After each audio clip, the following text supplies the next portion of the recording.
నామములో మీ అందరికీ వందనములు. కారుణ్య స్వరం అనే ఈ ఆధ్యాత్మిక కార్యక్రమాన్ని వీక్షిస్తున్న ఆరాధన టీవీ ప్రేక్షకులందరికీ శుభములు. ఇప్పుడు దైవజనులు బిషప్ డాక్టర్ దైవకృప చిక్కాల గారు వాక్యం అందిస్తారు. శ్రద్ధగా విందాం.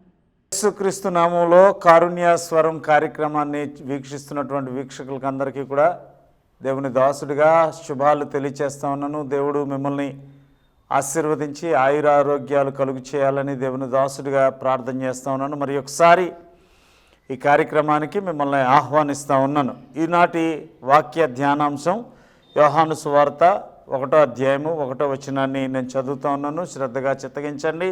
బైబిల్ గ్రంథాలు ఉన్నవారు మీరు బైబిల్ గ్రంథాన్ని తీసి తెరిచి ఆ వాక్యాన్ని చూడాలని దేవుని దాసుడు కోరుతూ ఉన్నాను. యోహాను సువార్త 1వ అధ్యాయము 1వ వచనం. ఆది యందు వాక్యం ఉండెను, వాక్యము దేవుని యొద్ద ఉండెను, వాక్యము దేవుడై ఉండెను. ఆయన ఆది యందు దేవుని యొద్ద ఉండెను, సమస్తమును ఆయన మూలముగా కలిగెను. దేవుడు తన పరిశుద్ధ వాక్యం మనందరి వినికిళ్ళు ఆశీర్వదించునుగాక. ఆది యందు వాక్యం ఉండెను అనే మాట యోహాను సువార్తలో మనం చదువుతూ ఉన్నాం. మనకు ఒక డౌట్ రావచ్చు. ఆదికాండం 1వ అధ్యాయంలో ఆది యందు దేవుడు భూమి ఆకాశములను సృజించెను అని కూడా మనం చూస్తున్నాం. ఇక్కడ కూడా ఆది యందు దేవుడు భూమి ఆకాశములను సృజించనని ఉంది. ఇక్కడ కూడా ఆది యందు వాక్యం ఉండెను అనేటటువంటి మాట ఉంది. ఈ రెండిట్లో ఆది యందు ఏది ఉందండి? ఆది యందు వాక్యం ఉందా? చాలామంది ఏమనుకుంటారంటే మోషే కాలంలో వాక్యం రాశాడు కాబట్టి మోషే కాలంలో 10 ఆజ్ఞలు దేవుడు 2 పలకల్లో 10 ఆజ్ఞలు ఇచ్చాడు కాబట్టి అది మొట్టమొదటి వాక్యము. అంతకుముందు సంగతి ఏంటి అంటే అంతకుముందు ఆది యందు భూమి ఆకాశంలోనే సృజించాడు కదా. ఆదాం లేనప్పుడు అవ్వం లేనప్పుడు మొట్టమొదట దేవుడు భూమిని ఆకాశాన్ని సృజించాడు. వీటినన్నిటిని సకల సృష్టిని సృజించాడు కదా మాట మాత్రం చేత. కాబట్టి ఆది యందు భూమి ఆకాశములను సృజించాను అనేది ప్రామాణికంగా తీసుకుంటూ ఉంటారు. కానీ దేవుని వాక్యం ఏం చెప్తుందంటే అసలు ఆది అనేటటువంటిది యేసు. ఆది అన్న యేసు ప్రభు అన్న ఒకటే. యేసునందు సమస్తమును సృజించబడిన అంటే ఆదికాండం 1వ వాక్యంను మనం ఎలా తీసుకోవాలి అంటే ఆది యందు దేవుడు భూమి ఆకాశములను సృజించాను అంటే అర్థం ఏంటంటే యేసయ్య యందు దేవుడు భూమి ఆకాశములను సృజించాను. యేసులో సృజించబడింది సమస్తమును. యేసునందు సృజించబడిన, యేసు కొరకు యేసునందు సృజించబడిన అనేటటువంటి మాట మనం చూడగలుగుతాం. అలాగే ఆది యందు వాక్యం ఉండెను అనేటటువంటి మాటకు అర్థం కూడా అదే కదా. ఆది యందు అంటే క్రీస్తునందు అని మనం గమనించాలి. క్రీస్తునందు దేవుడు వాక్యమే యేసయ్య. ఆ యేసయ్యే కదా కృపాసత్య సంపూర్ణుడిగా ఈ భూమి మీదకి దిగొచ్చాడు అనేటటువంటి మాటలు మనం చదువుతూ ఉన్నాం కదా. కొలసీలకు రాసిన పత్రిక 1వ అధ్యాయము 1వ అధ్యాయము 15వ వచనం నుంచి చదువుతూ ఉన్నాను. నేను శ్రద్ధగా వినండి. ఆయన అదృశ్య దేవుని స్వరూపి అయి సర్వ సృష్టికి ఆది అయి ఉన్నాడు. సర్వ సృష్టికి యేసయ్య ఆది అయి ఉన్నాడు. ఆయన ఆది అయి ఉన్నాడు కాబట్టి ఆది యందు వాక్యం ఉండెను అంటే యేసునందు వాక్యం ఉండెను. అలాగే ఆది యందు భూమి ఆకాశములను సృజించబడెను అంటే యేసయ్యనందు భూమి ఆకాశములు సృజించబడినని మనం తీసుకోవాలి. కొలసీలు రాసిన పత్రిక 1వ అధ్యాయం 15వ వచనం మళ్ళీ చదువుతూ ఉన్నాను నేను. ఆయన అదృశ్య దేవుని స్వరూపి అయి సర్వ సృష్టికి ఆది సంభూతుడై ఉన్నాడు. ఏలయనగా ఆకాశమందున్నవి కానీ భూమి అందున్నవి కానీ దృశ్యమైనవి కానీ అదృశ్యమైనవి కానీ అవి సింహాసనములైనను ప్రభుత్వములైనను ప్రధానులైనను అధికారులైనను సర్వమును ఆయన యందు సృజించబడెను. ఎంత స్పష్టంగా ఉందో చూడండి. యేసయ్య యందు సర్వమును సృజించబడెను. కాబట్టి ఆది కాండంలో ఉండేటటువంటి మొదటి వాక్యము ఆది యందు దేవుడు భూమి ఆకాశములను సృజించానంటే ఆయన యందు ఆది అయి ఉన్నటువంటి యేసయ్య యందు భూమి ఆకాశములను సృజించబడినని మనకు అర్థమవుతూ ఉన్నది. అలాగే 17వ వచనంలో కూడా ఆయన అన్నింటికంటే ముందుగా ఉన్నవాడు, ఆయనే సమస్తమునకు ఆధారభూతుడు, సంగమును శరీరమునకు ఆయనే శిరస్సు, ఆయనకు అన్నిటిలో ప్రాముఖ్యత కలిగిన నిమిత్తము ఆయన ఆది అయి ఉండి మృతులలో లేచుటలో ఆది సంభూతుడు. ఆయన ఆది అయి ఉండి ఎన్నిసార్లు మనం చూసామో చూడండి. యేసయ్యే ఆది అయి ఉన్నాడు కాబట్టి ఆది కాండంలో ఉండేటటువంటి మొదటి వాక్యం అయినా యోహాను సువార్తలో ఉండేటటువంటి మొదటి వాక్యమైనా మనకు అర్థం కావాల్సినటువంటి విషయం ఏంటంటే, యేసయ్యనందే భూమి ఆకాశములను సృజించబడిను, ఆయన యందు, ఆయన లోపల అన్నమాట. అంతేకాదు ఆయన యందు వాక్యం ఉండెను. ఏమండి, ఆ మాటలు మనకు తెలుసు. యేసయ్యే 14వ వచనం చూస్తే, ఆ వాక్యము శరీరధారి అయి కృపా సత్య సంపూర్ణుడిగా మన మధ్య నివసించెను. ఆ వాక్యమే కృపాసత్య సంపూర్ణుడిగా మన మధ్య శరీరధారి అయి వచ్చాడు. ఆయన ఆది అయి ఉన్నాడు. ఆ యేసయ్య యందు వాక్యం ఉండవు. ఆది యందు వాక్యం ఉండెను. వాక్యానికి అంత ప్రాముఖ్యం. వాక్యం అన్నా యేసయ్య అన్నా ఒకటే. వాక్యమే యేసయ్య, యేసయ్యే వాక్యం. క్రైస్తవ భక్తి సాధనలో మనకు కావలసినటువంటి విషయాలు మనం చూస్తే, మనకి నెంబర్ 1, మనందరి జీవితాల్లో నెంబర్ 1, మన భక్తిలో నెంబర్ 1 ఏంటంటే వాక్యం. నెంబర్ 2 ప్రార్థన. పిల్లరా, ఒక ఆయన దేవునిలో ఉన్నాడు అనడానికి కారణం ఏంటంటే, ఆయన ఫస్ట్ దేవుణ్ణి నమ్మాడు, వాక్యాన్ని నమ్మాడు, ఆయన వాక్యాన్ని చదువుకుంటున్నాడు. అది ఫస్ట్ ప్రామాణికం. తర్వాత ఆయన ప్రార్థన చేసుకుంటాడు. రెండవది, దేవుడు మనకిచ్చిన వరం ప్రార్థన అనే వరం ఇచ్చాడు. అందులో శక్తి ఉంది. అనేక విషయాలు దేవుడి నుంచి అడిగి తెచ్చుకోగలిగినటువంటివి, అనేకమైన దురాత్మలకు సంబంధించిన వాటిని బంధించగలిగినటువంటి శక్తి ప్రార్థనలో ఉంటుంది. వాక్యము, ప్రార్థన, సహవాసం. దేవుని సంఘం భూమి మీద ఉంది కనుక సహవాసం కలిగి ఉండాలి. వీటితో పాటు పాపాన్ని విడిచిపెట్టేవాడై ఉండాలి. పాపం, యేసు ప్రభువుని దేవుడిగా నమ్ముట, పాపమును విడిచిపెట్టుట, రెండు ఒకటే సెంటెన్స్లో అయిపోవాలి. యేసు ప్రభువుని దేవుడిగా నమ్ముట, పాపాన్ని విడిచిపెట్టుట. మూడవదిగా ప్రార్థనలో ఎదుగుట. నాలుగోది ఎడతెగక సహవాసంలో ఉండడం అనేటటువంటిది నేర్చుకోవాలి. సహవాసం లేకుండా ఒంటరిగా ఉండకూడదు. పిల్లరా, చాలామంది ఈ రోజుల్లో ఒంటరి భక్తి చేస్తూ ఉన్నారు. ఏమండి, ఆయనకి మరి ఏమి నచ్చదో మనకు తెలియదు. కొన్ని కుటుంబాలు ఉంటాయి, కొంతమంది వ్యక్తులు ఉంటారు, వాళ్ళు ఏ సహవాసం లేకోకుండా జీవించేస్తూ ఉంటారు. అండి, హెబ్రీయులకు రాసిన పత్రికలో అందుకే ఒక చక్కని మాట రాయబడి ఉంటుంది. కొందరు మానుకొనుచున్నట్లుగా మీరు సహవాసముగా కూడుకొనుట మానక అనేటటువంటి మాట మనం చూడగలుగుతూ ఉంటాం. అండి, 10వ అధ్యాయము 24వ వచనంలో చూస్తే, హెబ్రీయులకు రాసిన పత్రిక 10వ అధ్యాయం 24వ వచనంలో, కొందరు మానుకొనుచున్నట్టుగా సమాజముగా కూడుట మానక ఒకరినొకడు హెచ్చరించుచు ఆ దినం సమీపించుట మీరు చూసిన కొలది మరి ఎక్కువగా అలాగూ చేయుచు ప్రేమ చూపుటకు సత్కార్యములు చేయుటకు ఒకరినొకరు పురికొల్పుకొనవలనని ఆలోచింతము అన్నాడు. కొందరు మానుకుంటున్నారు. ఏమండి, కొందరు సహవాసాన్ని మానేస్తూ ఉన్నారు. సహవాసం మానకూడదు, సహవాసం ఉండాలి. భూమి మీద యేసు ప్రభు నమ్మిన ప్రతి కుటుంబానికి, ప్రతి వ్యక్తికి కూడా సహవాసం అనేటటువంటి ఉండాలి. సహవాసం లేకుండా నేను ఒంటిగాడినే ఉంటాననేటటువంటిది వాక్యానుసారంగా తప్పు. అలా ఉండకండి. కొంతమందికి బహుశా వాళ్ళ పాస్టర్ గారు నచ్చకపోవచ్చు, కొంతమందికి బహుశా పాస్టర్ గారు చెప్పే వాక్యం నచ్చకపోవచ్చు. కానీ నాయన, నీకు నచ్చినా నచ్చకపోయినా నీకు సహవాసం అనేటటువంటిది ఖచ్చితంగా ఉండాలని దేవుని వాక్యం తెలియచేస్తూ ఉన్నది.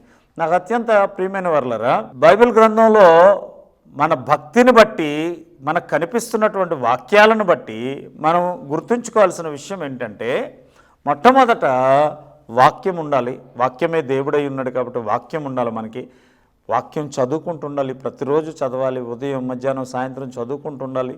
అండ్ మన ఇంట్లో వాక్యం ఉండాలి, వాక్యం వింటూ ఉండాలి. ఎవరైనా చదివినప్పుడు కానీ, రేడియోలో, టీవీలో వచ్చినప్పుడు వాక్యం వింటూ ఉండాలి. వాక్యాన్ని మనం బాగా ఎక్కువ ప్రేమించాలి. ఎందుకంటే ఏ వాక్యాన్ని ప్రేమించినవాడు యేసు ప్రభువుని ప్రేమించినవాడు. యేసుని దేవుడిగా కలిగిన వాడు పాపం విడిచిపెట్టేయాలి. ఇమ్మీడియట్గా జరగాల్సినటువంటి చర్య అది, పాపం విడిచిపెట్టేసేయాలి.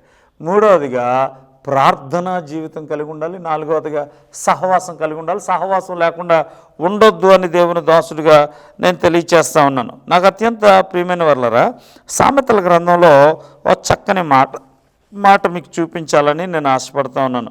సామెతల గ్రంథం 28వ అధ్యాయము, ధర్మశాస్త్రం వినబడకుండా చెవిని తొలగించుకొని అని ప్రార్థన హేయము.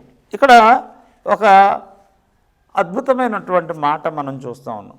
ధర్మశాస్త్రం అంటే యాక్చువల్గా ధర్మశాస్త్రం అని పాత నిబంధనలో ఉండేటటువంటి మొదటి 5 గ్రంథాలు, పంచగ్రంథాలు, ఆదికాండము, నిర్గమకాండము, లేవీకాండము, సంఖ్యాకాండము, ద్వితీయోపదేశకాండము అని ఇలాగ మనకి 5 కాండాలు ఉన్నాయి. ఈ కాండాలని ఫస్ట్ ధర్మశాస్త్రం అనేవారు. ఆ తర్వాత దానికి జాయిన్ చేసినటువంటి పుస్తకాలన్నీ కూడా ప్రవక్తలు రాసినవే కాబట్టి వాటిని అన్నింటినీ జాయిన్ చేశారు. ఏమండి, బైబిల్ గ్రంథంలో దేవుని వాక్యమే. ఏమండి, ఇదంతా కలిపి దేవుని వాక్యం. ఆదికాండం నుంచి ప్రకటన గ్రంథం వరకు ఉండేటటువంటి వాక్యం అంతా ధర్మశాస్త్రము లేదా దేవుని వాక్యమే. అదంతా దాన్ని దేవుని వాక్యాన్ని వినబడకుండా తన చెవిని తొలగించుకుని వాడు, అంటే వాక్యం వినడానికి ఇష్టం లేకుండా ప్రభువా ప్రభువా అని ప్రార్థన చేసేవాడు. ఏం కనిపిస్తుంది అంటే చర్చికి వెళ్ళడు వీడు, చర్చ్ ఉండదు. చర్చ్ వండుకోకుండా ఊరికి ఏడిసేడిసి ప్రార్థన మాత్రం చేస్తూ ఉంటాడు. నా ప్రియమైన వాళ్ళు బాగా గుర్తుంచుకోండి, నీకు చర్చ్ ఉండాలి, చర్చ్కి వెళ్ళాలి. నీ సేవకుడు అభిషక్తుడు, ఆయనకు వాక్యం నీలాగా చెప్పడం వచ్చో రాదో తర్వాత సంగతి. నువ్వే జ్ఞానివి. వింటున్న వాళ్ళు చాలా జ్ఞానవంతులుగా ఉంటారు, కాదని మేము అనట్లేదు, నువ్వు జ్ఞానివే. కానీ అపోస్తుల బోధ వినాలని బైబిల్ గ్రంథంలో ఉంది. అపోస్తుల కార్యంలో వీరు అపోస్తుల బోధ యందును అని అంటాడు. నీకు బోధించేవాడు అపోస్తులుడు అయి ఉండాలి. దేవునికి స్తోత్రం కలుగునుగా. కనుక నా ప్రియమైన వర్లరా, అపోస్తులుడు బోధిస్తుంటే అది వినడమే నీ ఆశీర్వాదం. అది వినకుండా మా సేవకుడు బాగా చెప్పడు, మా చర్చిలో బాగుండదు, నేను వెళ్ళను, మా సహవాసంలో అది లేదు ఇది లేదు అని వాక్యము వినబడనివ్వకుండా నీ చెవిని తొలగించుకునేవాడు ఎంత ప్రభువా ప్రభువా అని ప్రార్థన చేసినా అతని ప్రార్థన హేయము అని బైబిల్ గ్రంథంలో రాయబడింది. అర్థమవుతుంది? మళ్ళీ ఒకసారి ఆ మాట నేను చదువుతూ ఉన్నాను, శ్రద్ధగా చిత్తగించాల్సిందిగా కోరుతూ ఉన్నాను. ధర్మశాస్త్రం వినబడకుండా చెవిని తొలగించుకుని వాని ప్రార్థన హేయము. ధర్మశాస్త్రం ఏమో వినబడకూడదు, వాక్యం కానీ ప్రార్థన మాత్రం చేస్తాడు. అలాంటి వాడు ప్రార్థన హేయము అంటే అర్థం ఏంటో తెలుసా? అసహ్యం కంటే అసహ్యం, హేయం, అంత దరిద్రం అనమాట. ప్రార్థన చేస్తూ ఉంటే దేవుడికి హేయంగా అనిపిస్తుందని దేవుని వాక్యం చెప్తుంది. నా ప్రియమైన వారలారా, ఇంతకీ ప్రార్థన గొప్పదా వాక్యం గొప్పదా అంటే, నువ్వు వాక్యం వినుకోకుండా ప్రార్థన చేస్తే ప్రార్థన హేయమన్నాడు కదా దేవుడు. నువ్వు ప్రార్థన దేవుని సన్నిధికి చేరాలి అని అంటే వాక్యమును విన్నవాడవై ఉండాలి. వాక్యమును సరిగా వింటూ, వాక్యాన్ని సరిగా చదువుకుంటూ, వాక్యము పట్ల హేయభావం లేకోకుండా వాక్యాన్ని ప్రేమిస్తూ, ఎందుకంటే వాక్యమే దేవుడై ఉన్నాడు కాబట్టి. యేసయ్య అన్న వాక్యమన్న వేరేది కాదు కాబట్టి. నువ్వు నమ్మిన దేవుడు యేసయ్యను గురించినటువంటి ప్రేమ నీకు కలదు కాబట్టి వాక్యము బాగా వింటున్నావు. నువ్వు దేవుని సేవకులు చెప్పినటువంటి వాక్యం అనే శబ్దం నీ చెవులు గుండా నువ్వు వింటున్నావు కాబట్టి నీ ప్రార్థన దేవునికి ప్రియం. వినట్లేదు కాబట్టి నీ ప్రార్థన హేయం అని దేవుని వాక్యం మనకి తెలియచేస్తూ ఉన్నది. కీర్తనల గ్రంథంలో ఓ మాట మీకు చూపించాలని నేను ఆశపడుతూ ఉన్నాను. కీర్తనల గ్రంథం 33వ అధ్యాయము, కీర్తనల గ్రంథం 33వ అధ్యాయం 4వ వచనాన్ని నేను చదువుతూ ఉన్నాను. యెహోవా వాక్యము యథార్థమైనది అన్నాడు. కీర్తనాకారుడు ఏమంటాడంటే, యెహోవా వాక్యము యథార్థమైనది. యథార్థంగా జీవించాలి. యథార్థవంతులకు ఏ మేలు చేయకమానని అన్నాడు యేసయ్య. అంటే యథార్థవంతులు దేవునికి ప్రియమైన వారు, దేవుడు ప్రేమించేటటువంటి వ్యక్తులు ఈ భూమి మీద యథార్థవంతులు. యథార్థత అంటే అర్థం ఏంటి అంటే నిజం మాట్లాడడం అనమాట. అబద్ధాలు లేకోకుండా నిజం మాట్లాడి ఆ నిజాన్ని జరిగించేవాడు యథార్థవంతుడు అని అంటారు. పిల్లరా, దేవుడు చెప్తా ఉన్నాడు యెహోవా వాక్యమే యథార్థమైంది. అంటే వాక్యాన్ని పాటిస్తే నువ్వు యథార్థంగా జీవిస్తున్నావు అనేటటువంటి విషయాన్ని దేవుడు మనకు తెలియజేస్తూ ఉన్నాడు. అంతేకాకుండా 119వ అధ్యాయం 25వ వచనం, కీర్తనల గ్రంథంలోనే 119వ అధ్యాయం 25వ వచనం, నా ప్రాణము మంటిని హత్తుకొనుచున్నది, నీ వాక్యము చేత నన్ను బ్రతికించు. మనిషిని బ్రతికించాలంటే ఏమండి, వాక్యం చెప్తా ఉంది నీ వాక్యము చేత నన్ను బ్రతికించుము.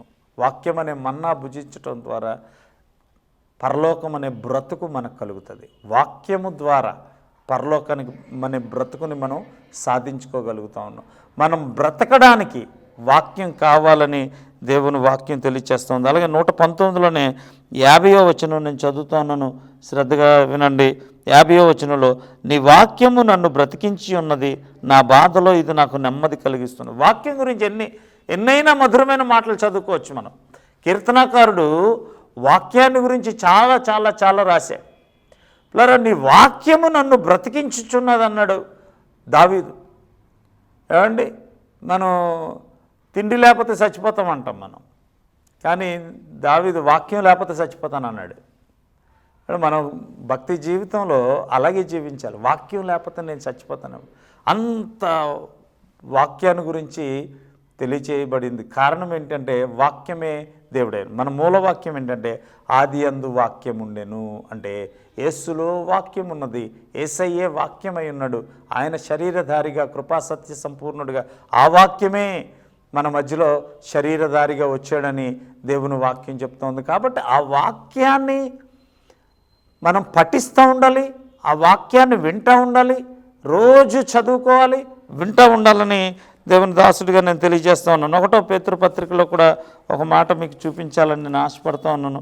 1వ పేతురు పత్రిక 1వ అధ్యాయం 24వ వచనంలో 1వ పేతురు పత్రిక 1వ అధ్యాయం 24వ వచనంలో ఒక మాట చదువుతాను నేను. సర్వశరీరులు గడ్డిని పోలిన వారు, వారి అందమంతయు గడ్డి పువ్వు వలె ఉన్నది. గడ్డి ఎండును కానీ పువ్వును రాలును, అయితే ప్రభు వాక్యము ఎల్లప్పుడూ నిలుచును. ప్రభు వాక్యము ఎల్లప్పుడూ నిలుచును.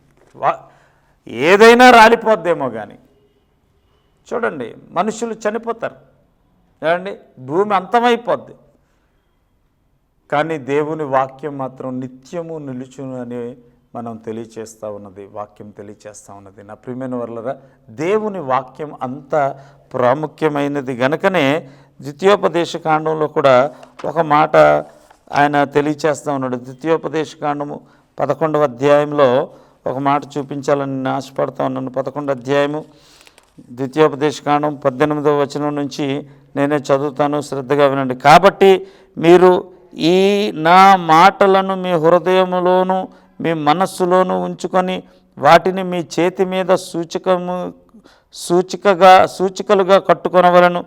అవి మీ కన్నులకును బాసికములుగా ఉండవలను. నీవు నీ ఇంట కూర్చుండునప్పుడు, త్రోవను నడిచినప్పుడు, పండుకొనినప్పుడు, లేచినప్పుడు వాటిని చూచి మాటలాడుచు వాటిని మీ పిల్లలకు నేర్పి మీ ఇంటి ద్వారబంధముల మీదను మీ గౌనుల మీదను వాటిని వ్రాయవలను. అలాగు చేసిన ఎడల యెహోవా మీ పితరులకు ఇచ్చేదని ప్రమాణం చేసిన దేశమున మీ దినములను మీ సంతతి వారి దినములను భూమికి పైగా ఆకాశము వచ్చినంత కాలము విస్తరించును. దేవుడు తన పరిశుద్ధ వాక్యం మన వినికిడిలో ఆశీర్వదించును గాక. దేవుని వాక్యం ఎంత తేటగా తెలియచేస్తూ ఉందంటే, దేవుని వాక్యాన్ని ఏమండి, కాబట్టి మీరు ఈ నా మాటలు మీ హృదయంలో మీ మనస్సులోనూ ఉంచుకో. మన హృదయంలో ఉండాలంట, మన మనస్సులో ఉండాలట, చేతులకు సూచిక కట్టుకోవాలట, కన్నుల మధ్య బాసికంగా ఉంచుకోవాలట, ఇంట కూర్చున్నప్పుడు, బయట త్రోవలో ఉన్నప్పుడు, ప్రతి సందర్భంలో మన గవనుల యొక్క ద్వారబంధం మీద వాక్యం వాక్యం వాక్యం ఉండాలి అని అంటున్నాడు. ఇంట్లో ఉన్నప్పుడు వాక్యం ఉండాలి, బయటికి వెళ్ళినప్పుడు వాక్యం ఉండాలి. అందుకే నాకు అత్యంత ప్రియమైన వాళ్ళరా, దేవుని వాక్యాన్ని వింటూ జీవించడం అనేటటువంటిది ఎంతో భాగ్యం. అప్పుడు మీరు ధన్యులవుతారు అని అన్నాడు వాక్యంలో. దేవుని వాక్యం వినడం వల్ల, చదవడం వల్ల, దేవుని వాక్యం మీకు ప్రారంభంలోనే నేను చెప్పాను. నేను ఊరికే ప్రార్థన చాలా మంచిది. ప్రార్థన చేసుకోవడం వల్ల దేవుని దగ్గర నుంచి అనేకమైనటువంటి కృపావరాలు పొందుకోగలుగుతాం, అనేక ఆశీర్వాదాలు పొందుకోగలుగుతాం, అంటే సైతానును బంధించగలుగుతాం, ఒక కీడుకు సంబంధించిన క్రియలను అన్నిటిని బంధించగలుగుతాం. కానీ వాక్యము వినబడనివ్వకుండా వాక్యానికి చెవులు తిప్పుకుంటూ ప్రార్థన హేయమన్నాడు దేవుడు. ప్రార్థన ఉండాలి, వాక్యము ఉండాలి. కాదు వాక్యం ఉండాలి, ప్రార్థన కూడా ఉండాలి అనేటటువంటి విషయాన్ని జ్ఞాపకం ఉంచుకోవాలని దేవుని దాసుడిగా నేను తెలియచేస్తా ఉన్నాను. నీ బాసికంకు వాక్యం ఉండాలి, నీ చేతికి వాక్యం ఉండాలి, నీ గవనెలకు వాక్యం ఉండాలి, నువ్వు ఇంట ఉన్నప్పుడు వాక్యం ఉండాలి, నువ్వు బయటకు వెళ్ళినప్పుడు వాక్యం ఉండాలి. వాక్యం యొక్క ప్రాముఖ్యత ఎందుకు అంత ఎక్కువ అంటే వాక్యమే దేవుడై ఉన్నాడు కాబట్టి. మన మూలవాక్యం ఏంటంటే దేవుడు వాక్యాన్ని హెచ్చించింది. ఆది యందు వాక్యం ఉండెను అనేటటువంటిది మన మూలవాక్యం. ఆది యందు వాక్యం ఉండెను అంటే వాక్యమే ఆది నుంచి ఉన్నది. ఆ వాక్యాన్ని మనం చదువుకుంటూ మనం అందరూ కూడా ప్రభువుని స్తుతిస్తూ ఉన్నాను. రోమిలు రాసిన పత్రికలో కూడా నేను మీకు ఒక మాట చూపించి ముందుకెళ్ళాలని ఆశపడుతూ ఉన్నాను. రోమిలు రాసిన పత్రిక 10వ అధ్యాయము 8వ వచనంలో కూడా ఇవే మాటలు మనకు అక్కడ కూడా కనిపిస్తాయి. అవి కూడా మనం చూద్దాం. 10వ అధ్యాయము 8వ వచనాన్ని నేను చూస్తూ ఉన్నాను, జాగ్రత్త చూడండి. అదేమని చెప్పుచున్నది, వాక్యము నీ యొద్దను నీ నోటను నీ హృదయంలోనూ ఉన్నది, అది మేము ప్రకటించుచున్న విశ్వాస వాక్యమే. అదేమనగా యేసు ప్రభువుని నీ నోటితో ఒప్పుకొని దేవుడు మృతులలో నుండి ఆయనను లేపినని నీ హృదయమందు విశ్వసించిన ఎడల నీవు రక్షించబడదువు. ఎలా అనగా నీతి కలుగునట్లు మనుష్యుడు హృదయంలో విశ్వసించును, రక్షణ కలుగునట్లు నోటితో ఒప్పుకొనును. ఎన్ని మాటలు మనం చూసామో చూడండి. ఏమండి, ప్రభు యొక్క వాక్యము నీ యొద్దను నీ నోటను నీ హృదయంలోనూ ఉన్నది, అది మేము ప్రకటించుచున్న విశ్వాస వాక్యమే. పిల్లరా, మనం ప్రకటిస్తున్నటువంటి ఈ వాక్యం గురించే. ధర్మశాస్త్రం అనగానే చాలామంది అనుకునేటటువంటిది ఏంటంటే మొదట 5 గ్రంథాలని. కాదు. ఈ వాక్యము నీతో పాటు ఎప్పుడు ఉండాలి. నీ అవయవాలతో వాక్యము నింపబడాలి, నీ యొక్క హృదయం వాక్యంతో నింపబడాలి, నీ మనస్సు వాక్యంతో నింపబడాలి, నీ లైఫ్ అంతా నీ బ్రతుకే వాక్యంగా మార్చబడాలని దేవుని వాక్యం తెలియచేస్తూ ఉన్నది. ఈ సందర్భంలో వాక్యం యొక్క ప్రాముఖ్యత ఎంత చెప్పిన తర్వాత ఒక్క మాట 1వ సమూయేలు గ్రంథం 12వ అధ్యాయము 23వ వచనం చదువుతూ ఉన్నాను, శ్రద్ధగా వినండి. నా మట్టుకు నేను మీ నిమిత్తము ప్రార్థన చేయటం మానుట వలన యెహోవాకు విరోధముగా పాపం చేసిన వాడు నగుదును. అది నాకు దూరమవునుగాక, కానీ శ్రేష్టమైన చక్కని మార్గమును మీకు బోధించేదను. శ్రద్ధగా వినాల్సిందిగా నేను కోరుతా ఉన్నాను. నా మట్టుకు నేను మీ నిమిత్తము ప్రార్థన చేయటం మానుట వలన యెహోవాకు విరోధముగా పాపం చేసిన వాడు. చూడండి, పైన మన మూలవాక్యంలోనేమో వాక్యము వినబడనివ్వకుండా తన చెవులను తొలగించుకునేవాడు యొక్క ప్రార్థన హేయమన్నాడు. వాక్యం వినబడనివ్వకుండా తన చెవులను త్రిప్పుకొని వాని యొక్క ప్రార్థన హేయమన్నాడు. ఇక్కడికి వచ్చిన తర్వాత మీ నిమిత్తము నేను ప్రార్థన చేయని ఎడల అది నాకు పాపమగును అని అన్నాడు.